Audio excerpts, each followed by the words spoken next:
My 7-year-old grandson sleeps just down the hall from me, and he wakes up a lot of mornings and he says, "You know, this could be the best day ever." And other times, in the middle of the night, he calls out in a tremulous voice, "Nana, will you ever get sick and die?" I think this pretty much says it for me and most of the people I know, that we're a mixed grill of happy anticipation and dread. So I sat down a few days before my 61st birthday, and I decided to compile a list of everything I know for sure.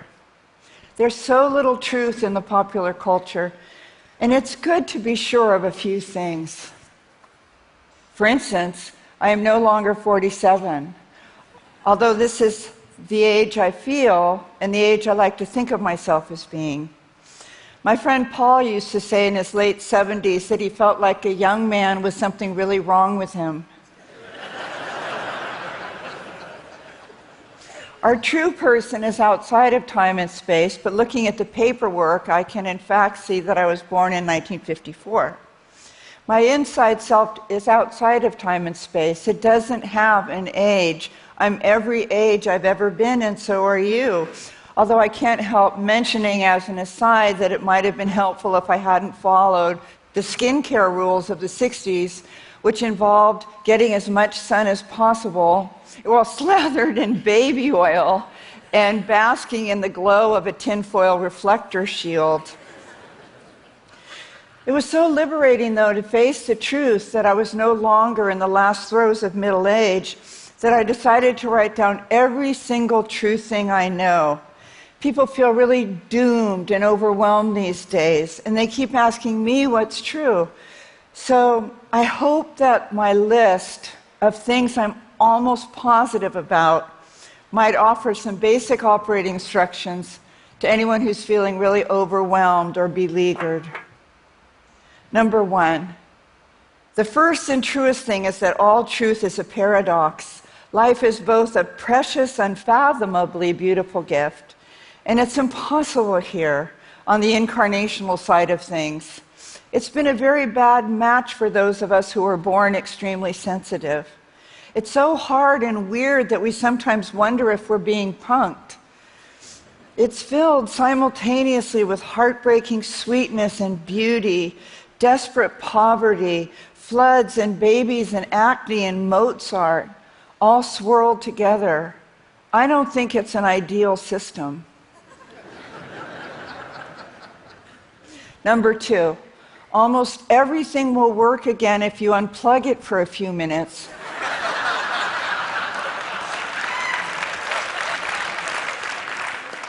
Including you. 3, there is almost nothing outside of you that will help in any kind of lasting way unless you're waiting for an organ. You can't buy, achieve, or date serenity and peace of mind. This is the most horrible truth, and I so resent it. But it's an inside job. And we can't arrange peace or lasting improvement for the people we love most in the world.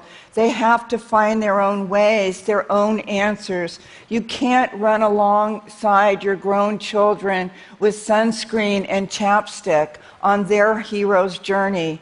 You have to release them. It's disrespectful not to. And if it's someone else's problem, you probably don't have the answer anyway.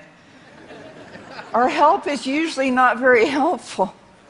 Our help is often toxic. And help is the sunny side of control. Stop helping so much. Don't get your help and goodness all over everybody. This brings us to number 4. Everyone is screwed up, broken, clingy, and scared, even the people who seem to have it most together. They are much more like you than you would believe, so try not to compare your insides to other people's outsides. It will only make you worse than you already are. Also, you can't save, fix, or rescue any of them or get anyone sober. What helped me get clean and sober 30 years ago was the catastrophe of my behavior and thinking. So I asked some sober friends for help, and I turned to a higher power. One acronym for God is the gift of desperation, G-O-D, or as a sober friend put it, by the end I was deteriorating faster than I could lower my standards.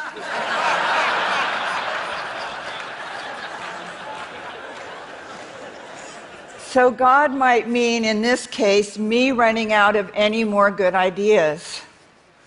While fixing and saving and trying to rescue is futile, radical self-care is quantum, and it radiates out from you into the atmosphere like a little fresh air. It's a huge gift to the world. When people respond by saying, "Well, isn't she full of herself?" just smile obliquely like Mona Lisa and make both of you a nice cup of tea. Being full of affection for one's goofy, self-centered, cranky, annoying self is home. It's where world peace begins. Number 5. Chocolate with 75% cacao is not actually a food. Its best use is as a bait in snake traps or to balance the legs of wobbly chairs. It was never meant to be considered inedible. Number 6. Writing.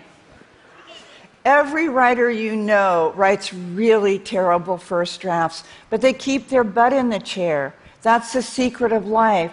That's probably the main difference between you and them. They just do it. They do it by prearrangement with themselves. They do it as a debt of honor. They tell stories that come through them one day at a time, little by little. When my older brother was in 4th grade, he had a term paper on birds due the next day, and he hadn't started. So my dad sat down with him with an Audubon book, paper, pencils, and brads for those of you who have gotten a little less young and remember brads.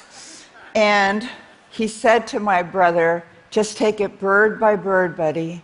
Just read about pelicans, and then write about pelicans in your own voice. And then find out about chickadees and tell us about them in your own voice. And then geese." So the 2 most important things about writing are bird by bird and really god-awful first drafts.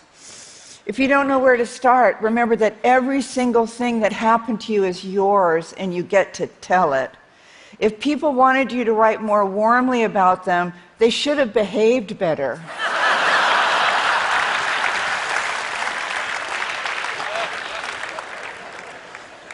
You're going to feel like hell if you wake up someday and you never wrote the stuff that is tugging on the sleeves of your heart. Your stories, memories, visions, and songs. Your truth, your version of things in your own voice. That's really all you have to offer us. And that's also why you were born. 7. Publication and temporary creative successes are something you have to recover from. They kill as many people as not. They will hurt, damage, and change you in ways you cannot imagine. The most degraded and evil people I've ever known are male writers who've had huge bestsellers. And yet, returning to number 1, that all truth is paradox, it's also a miracle to get your work published, to get your stories read and heard. Just try to bust yourself gently of the fantasy that publication will heal you, that it will fill the Swiss cheesy holes inside of you. It can't. It won't. But writing can. So can singing in a choir or a bluegrass band. So can painting community murals or birding or fostering old dogs that no one else will. Number 8, families. Families are hard, hard, hard. No matter how cherished and astonishing they may also be. Again, see number 1. At family gatherings where you suddenly feel homicidal or suicidal, remember that in all cases it's a miracle that any of us specifically were conceived and born. Earth is forgiveness school. It begins with forgiving yourself. And then you might as well start at the dinner table. That way you can do this work in comfortable pants. When William Blake said that we are here to learn to endure the beams of love, he knew that your family would be an intimate part of this, even as you want to run screaming for your cute little life. But I promise you are up to it. You can do it, Cinderella. You can do it. And you will be amazed.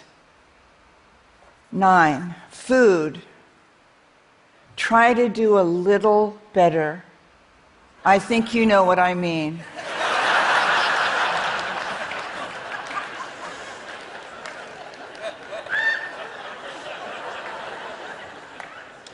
Number 10, grace. Grace is spiritual WD-40, or water wings. The mystery of grace is that God loves Henry Kissinger and Vladimir Putin and me exactly as much as he or she loves your new grandchild. Go figure. The movement of grace is what changes us, and heals our world. To summon grace, say, help, and then buckle up. Grace finds you exactly where you are, but it doesn't leave you where it found you. And grace won't look like Casper the Friendly Ghost, regrettably. But the phone will ring or the mail will come, and then against all odds, you'll get your sense of humor about yourself back. Laughter really is carbonated holiness. It helps us breathe again and again and gives us back to ourselves, and this gives us faith in life and each other. And remember, grace always bats last. 11. God just means goodness. It's really not all that scary. It means the divine or a loving, animating intelligence, or as we learn from the great Deteriorata, the cosmic muffin. A good name for God is not me. Emerson said that the happiest person on earth is the one who learns from nature the lessons of worship. So go outside a lot and look up. My pastor said you can trap bees on the bottom of mason jars without lids because they don't look up. So they just walk around bitterly bumping into the glass walls. Go outside, look up. Secret of life. And finally, death. Number 12. Wow and yikes. It's so hard to bear when the few people you cannot live without die. You'll never get over these losses, and no matter what the culture says, you're not supposed to. We Christians like to think of death as a major change of address. But in any case, the person will live again fully in your heart if you don't seal it off. Like Leonard Cohen said, there are cracks in everything, and that's how the light gets in. And that's how we feel our people again fully alive. Also, the people will make you laugh out loud at the most inconvenient times. And that's the great good news. But their absence will also be a lifelong nightmare of homesickness for you. Grief and friends, time and tears will heal you to some extent. Tears will bathe and baptize and hydrate and moisturize you in the ground on which you walk. Do you know the first thing that God says to Moses? He says, take off your shoes. Because this is holy ground, all evidence to the contrary. It's hard to believe, but it's the truest thing I know. When you're a little bit older, like my tiny personal self, you realize that death is as sacred as birth. And don't worry, get on with your life. Almost every single death is easy and gentle, with the very best people surrounding you for as long as you need. You won't be alone. They'll help you cross over to whatever awaits us.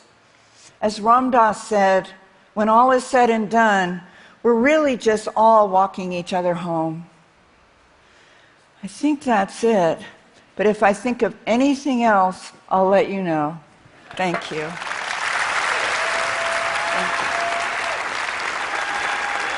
I was very surprised to be asked to come because it is not my realm, technology or design or entertainment. I mean, my realm is sort of faith and writing and kind of lurching along together. And I was surprised, but they said I could give a talk, and I said I'd love to.